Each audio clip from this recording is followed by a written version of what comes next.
नमस्ते भारत। आप सभी सकुशल सानंद अपने परिवार के साथ जहाँ जहाँ आप अपने जीवन का निर्वहन कर रहे हैं, अपने समाज के लिए, राष्ट्र के लिए और इस विश्व मानवता के लिए। आज फिर हम एक दूसरे के साथ एक विचार विमर्श की कड़ी में जुड़ गए हैं। कहा भी है कि इतिहास से बड़ा शिक्षक मानव जीवन में कोई नहीं होता। इतिहास ही समाज को, राष्ट्र को और विश्व को शिक्षा देने का काम करता है। इतिहास मात्र घटित घटनाओं का समावेश नहीं होता, अपितु उन घटनाओं के माध्यम से जीवन कैसे शिक्षा ले सकता है, समाज कैसे शिक्षा ले सकता है, राष्ट्र और विश्व कैसे एक नई राह ग्रहण कर सकता है, यह कार्य यदि कोई प्रमुख रूप से करता है तो वो इतिहास है। आइए, इतिहास के इन पन्नों में ऐसे कौन कौन से व्यक्ति रहे हैं जिन्होंने अपना श्रेष्ठ योगदान दिया, उन्हें हम स्मरण करें। आज के दिन सन 1725 ईस्वी को वीरांगना अहिल्याबाई का जन्म हुआ था, इसलिए इन्हें स्मरण करना हमारा परम कर्तव्य बनता है। आज ही के दिन सन 1774 ईस्वी को भारत में पहला डाक सेवा कार्यालय स्थापित हुआ था। इतिहास की दृष्टि से यह भी स्मरणीय है।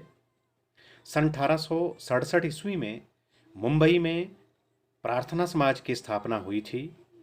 इस संस्था ने समाज को एक नई दिशा दी थी, समाज को जीवन की एक नई राह दी थी, इसलिए ऐसी संस्था को भी स्मरण करना आज के दिन बहुत ज़रूरी है। हिंदी साहित्य के इतिहास में एक बड़ा विशेष दिन आज का है और स्मरणीय है, क्योंकि आज ही के दिन हिंदी साहित्य के लब्ध प्रतिष्ठ निबंधकार सरदार पूर्ण सिंह का निधन हुआ था।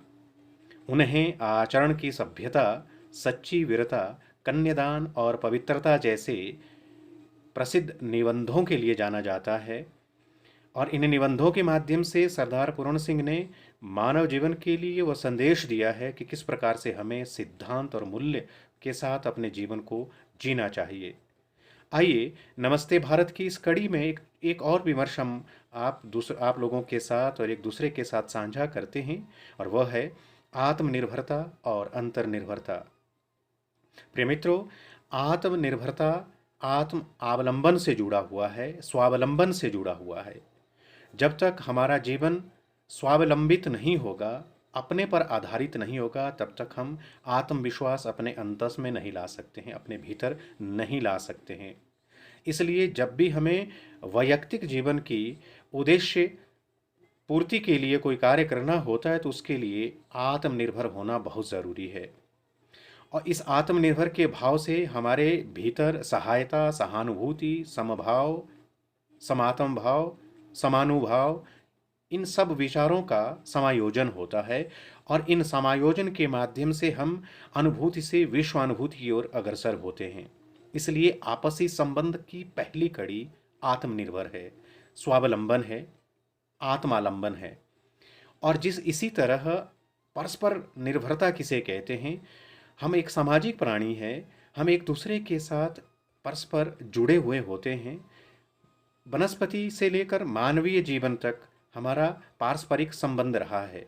हर एक वनस्पति का एक दूसरी वनस्पति के साथ संबंध रहता है, वैसे ही हमारा मानवीय जीवन का संबंध भी एक दूसरे के साथ रहता है।